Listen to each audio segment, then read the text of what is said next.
Hey everybody, Scott Jansen in this very special video. I thought I'd teach you how to memorize any hypnosis script or hypnotic script in 30 seconds or less. This will come in sort of two parts. Let's get into the basics, then I'll give you the ultimate cheat. No matter how long the script is, if you wrote it yourself, if you download it, you're given it at your training, whatever it is, I'll show you how to memorize the entire thing word for word in 30 seconds or less. It's quite a cool hack. Let's get through the basics first. So a script timeline, let's go through what an average script or any really normal script or way that you've been taught to write it would look. So you want to have something in their regards to relaxation. You have some deepeners, you have some therapeutic suggestions. You might have some visualization, some regression, maybe inner child, which will be more like the therapeutic part. You might have some more suggestions to enhance the therapy. Might be some metaphors, some post-hypnotic suggestions towards the end. You would end trance, usually, and most times therapists are going to give out an audio, have some homework, and they're going to repeat this style of session maybe 4, 6, maybe even up to 10 or 15 times, whatever it is, whatever way you've been taught. That's the average script timeline. There's nothing in there else you would put in there. And we know that, you can read off the piece of paper, you got your client's eyes closed and just basically talk them through this whole process. Pretty simple, okay? So the time for this, it's usually about 60 minutes for all of the above, but that's not including the preparation. So you might have 60 minutes to go through the whole script, but it might take you another 60 minutes plus for the preparation, create the homework, have the audios, get everything set up. So you might be in with a client for your first session, maybe 2 hours. Then the next session they come along, you might have another hour or maybe two if you've got to do the same thing again. Times that by, let's say, 4 to 6 sessions, you might spend, let's say, I don't know, 8 to 10 hours with that client using this script approach. Pretty simple, but as you can tell, it's an important thing to know to memorize all this because you're going to have a lot of words you got to remember, and the timeline has to be very specific. Script types, you might have like the stop smoking, the anxiety, the fears, the phobia. Pretty much every problem out there that a client has, there is a script for it. Some sort of techniques is embedded inside this script. All of the above, you pretty much can find any script for anything. Repetition. The reason most people taught repetition is because it's said that the unconscious mind learns through repetition. So repeating the same style of session over and over, it's like essentially or eventually the unconscious mind clicks and they become this non-smoker or they become this person without anxiety, etc., etc. Relaxation is said to access the unconscious mind. So we relax the conscious mind, sort of get it out of the way, if you want to use that metaphor. We get access to the unconscious mind, we can relax it, and it's in a better place for your suggestions and basically telling the mind what to do and how to be a different person, how to be a non-smoker, blah, blah, blah, whatever it is. We use relaxation to get rid of the conscious mind because we know the conscious mind will interfere and it will stop those suggestions, embedded commands, and all those things going through. Suggestions are pretty much from pain to pleasure. So you're a smoker, you want to be a non-smoker, you've got anxiety, you want to feel this way instead. It's really from pain to pleasure. It's offering a new way of feeling, a new way of thinking, being or acting as a new person, whatever it is. That's what we call, quote unquote, the breakthrough, okay? Lastly is more like the post-hypnotic suggestions. This is just like a future pace. So a pretty common one, let's say I've got a non-smoker with me. They come in for the session, I'll say as they're in trance, I might say, as you're driving home and you notice every green light as you drive home, you'll realize how awesome it is that you're a non-smoker and how much of a great person you are. Whatever it is, that's just off the top of my head. It's not the best one, but you get my point. That's how essentially future pace and keep reminding the mind that they're a non-smoker. Lastly is the homework and audios. And this is essentially said to enhance what has been done in the session. I've heard people talk about, you do 50% of the session with the client, and then the homework and audio does the other 50%. Okay. So there's a lot. That's for any new hypnotherapist, this seems like a lot. Okay. So how do we memorize all of this in 30 seconds? How do you memorize the entire script, the layout, the steps without missing a beat and sounding confident when you do it? Well, let's go through this. Okay. Very, very simple. Let's look at this hack. How do you memorize any hypnotic script in 30 seconds? Throw the script in the fucking bin. For those who've been following me for a long time, I think you're expecting me to say this. That was all tongue in cheek before. Throw the script in the bin. Let me explain why. Not only is a script wasting your time and a client's time, there cannot be a hypnotic script no matter what the niche is, no matter what a client problem is, no matter what a client tells you, no matter who you were trained by, a script is not a way to do hypnosis or therapy. Let me explain why. So very simple. If you want to memorize it in 30 seconds, throw it in the bin. You do not need relaxation for therapy. You just need it for hypnosis. I don't know about you, but I've never had a client come to me and say, I want to go into hypnosis. They've always said, I need to quit smoking.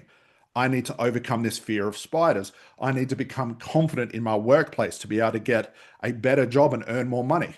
Clients pay for therapy, not hypnosis. Now, I know it's unfortunate that so many people are taught that hypnosis and therapy are combined. They are separate. You do not need hypnosis in order to get therapy. Hypnosis becomes a byproduct of very good therapy. Now, I won't get into more details than that because that's very advanced. Just go through our other videos, guys. I'll even leave some links below of our A.C.H trainings and some of the demos we've done, and you'll see this in action. If you've seen those and wondered, hey, I seen that client get a breakthrough, but where's the hypnosis? That's the point I'm trying to make here, okay? Number 3, metaphors, suggestions, regressions, visualizations are all made up from you. If you've been taught that you have to use, or you should use, or you might use a regression to help someone quit smoking, or it has to be a timeline for anxiety, or it has to be this for this, you now have been taught guessing. There's no way in the world, even for me as a hypnosis trainer, could ever tell somebody what technique is best for this, no matter with my years of experience. Why? Because I'm just guessing. Okay? Your metaphor, suggestion, regression, visualization are all made up from you, the therapist. You are now forcing a client the way you want them to heal and forgetting that their unconscious mind is way more intelligent than you ever could be. Those things are according to what you think. You're now forcing it on a client. What happens if a client can't visualize? It's all just made up on the spot. So if you're expecting to have this box approach, like all clients can fit into this box based on these steps, you'll learn pretty quickly that clients don't work like that. People don't work like that. If one client says they have anxiety, we know this is a symptom, and the next client comes in and says, I have anxiety, those two people are different. Let's forget about the symptom and root causes for a second, even though you've been taught that, but then they say, here's a script for that, which is ridiculous. You now have two people that are totally different. Two people that are telling their example of what they think anxiety is based on what they've experienced. And then you go into this thinking, you've got anxiety, I can use a regression or visualization. You are now guessing. So your clients are guessing, they're making stuff up. You're guessing, you're making stuff up. Put those two things together and it just becomes catastrophic. And it's why it takes so long with that repetition thing. That repetition only exists. You can do the wrong session over and over and over and over and repeat it 100 times. If it's the wrong way to do things, it's the wrong way to do things. Two wrongs do not make a right, guys. So if you're making stuff on the spot, you're forcing your client to go down a healing adventure the way that you want them to, you're making stuff up. If they can't visualize and you're trying to force them to, it's just going to aggravate them. It's all made up. So you want to forget those things. That's why the script goes in the bin. This is important, guys. If someone was to ask me what's the most important principle of mastering therapy, it's this. You cannot prepare anything. 97% of what your client tells you is a guess. Of course it is. If a client says they have anxiety, that's their conscious interpretation of things that are happening unconsciously that they do not have proper access to. Your clients are just guessing. The extent of how deep this goes beyond anxiety is just crazy for everybody. So if someone comes in to say, Scott, I want to quit smoking, that's their symptom. I'm not healing the smoking because that's not the real problem. I don't know what the real problem would be or the root cause of what we call the unconscious payoff would be until I might be halfway into the session. Then I'll get a better understanding. But if I start preparing a stop smoking session, they've given me a symptom. Now I've got a symptom script. 2 symptoms do not make a therapeutic breakthrough. So 97, if not 90% or 99% of what your client tells you is a guess. How could it not be? When people come to me and say, Scott, I've got this problem, they're just guessing. I know this. And I have to interpret what is their guesses and what is real unconscious, what we call unconscious truths. And I only do that by investigating the problem. Excuse me. If you've done an A.C.H training, you know that we call this the hypnotic interview. It's where we spend most of our time. So you cannot prepare anything, guys. There's no point learning the regression. I've never done a regression in my life. Regressions happen spontaneously if they need to. Visualization, happen spontaneously if they need to. Notice what I said there, if they need to.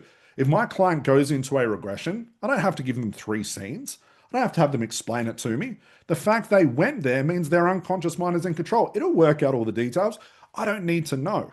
So I don't have to learn regressions. I don't have to learn visualization. I have to learn the timeline, the steps, because steps is saying that all clients are the same, and that is not the case. So your preparation is now based on your clients guessing, and your guessing catastrophic when it comes through for breakthroughs. And it's why it's taken so long, guys, for your clients to have what they paid for. If the client is a smoker and you use suggestions like you're a non-smoker, you can't, I'm just trying to make this stuff up in my head. You're a non-smoker, you can breathe better, everything's going to be great now you're a non-smoker, you won't have the taste in your mouth or anything like that.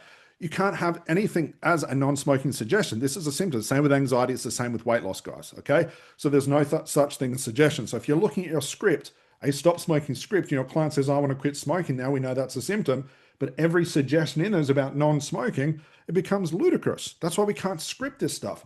Anytime I've done a stop smoking session, within the first couple of questions, I've already stopped talking about the smoking. We've gone past that. We call this spinning around the symptoms if you get caught in this, where if you're doing a stop smoking session, all you're doing is talking about the smoking, you're just talking about the symptom. So we want to get away from that. I've gone from starting from I'm a smoker, Scott, I want to quit, all the way through to my sister laughed at me because I couldn't tie up my shoelaces when I was 3 years old. It's ridiculous things like that have no reference or nothing to do with the smoking, but that's where the session goes. But if I stayed at the stop smoking level, all I'm doing is fixing that symptom, guys. So there's no such thing as suggestions. We don't need post-hypnotic suggestions. We don't need embedded commands. I don't need language patterns or anything like that, because I don't know what my client's going to reveal unconsciously until it gets revealed. Now, what I do with that stuff, yes, you have to learn this stuff. It's why we teach dealing with principles. We teach our therapists and coaches, NLPs, whoever these people are, how to deal with principles. Principles allows us to get away from using the step-by-step process that boxes clients in. Sure, you have to learn what to do when my client comes up with a metaphor, what they do when they come up, when they go into trance and they're not talking to, what to do when a client goes from I'm a smoker to my sister laughed at me. How do I collapse those realities? You have to learn those things, but they're not techniques. It's dealing with principles. All right. Number 6, post-hypnotic suggestions, the same as above, guys. There's no such thing. If you're trying to work out the best post-hypnotic suggestion, like the one I mentioned before, you are now making stuff up, and it's going to be all about the symptom. It's not smoking we're fixing, guys. If we're not fixing the smoking, we cannot have the stop smoking script. We cannot have the suggestions. We cannot have the post-hypnotic suggestions. And notice we haven't even talked about hypnosis because it doesn't matter. Yes, you've got to learn this stuff, but if you've watched any of our demos, you would have seen this stuff before. And like I said, guys, homework, audios, and repetition are just interrupting processing. There is no audio, no more repetition, no more homework that is more powerful than if you get your client's mind into processing where the mind starts to juggle things around, to rewrite the puzzle of their life, to put everything back together in a new form or a new way. Do not interrupt that. We tell our students, don't even let your clients do like any visualization stuff at home. Don't let them listen to audios. Don't let them meditate. Don't let them do it. Basically tell your client, hey, get on with your life. This is what you'll experience while you're processing. This is all the right thing. Let it settle down. Do not interrupt it. If you're creating audios and giving homework, you're going to interrupt the most important part of any therapy. And it's where the unconscious mind, which is way more intelligent than you ever think you could be, it's going to interrupt what the unconscious mind is doing for the client. You've done a great therapy session, you've untied the knot, you've let all the realities collapse, you've actually fixed the root cause instead of just dealing with the symptom. Your client is what we say is the client's now in the oven, they're baking. Let them bake, let the cake rise before you eat it. That's what you want to let your clients do, guys. Okay. So guys, throw your scripts in the bin. Sure, you have to learn how to do this. I'll leave some links below to check out more of how to do that, guys. But if you're stuck working with clients, you're having to see them 6, 8, 10, 12, I've even seen up to 25 times just to quit smoking. Your business won't scale. You're spending 10s, 20s, 30 hours with clients and not getting anywhere. This is why. It doesn't matter who your mentors were, what they're saying. They're even saying these things, guys. They are telling you, and they'll say this in layman's terms, that all problems exist in the unconscious mind. But here is a script to fix what your client tells you. Your client does not have access to their unconscious mind. That's why they're stuck in their problem. If they did, we wouldn't have a job. I wouldn't need to be talking about this stuff. But they don't. It's the same reason why it's hard to change your problems. It's hard to get over your problems, guys, and deal with those things. You cannot put this all in a script. You cannot memorize it. All in all, guys, if you're telling your clients what to do, you're creating suggestions on the spot, you're forcing clients into regressions of visualization, you are now trying to take control of what should be an unconscious process in your client. Take a step back, change your position, let their mind heal them. You're just basically setting them up. You're putting the cake in the oven. You've put the cake together based on all the ingredients. You put it in the oven. The oven is the unconscious mind. It will bake without your intervention. Okay?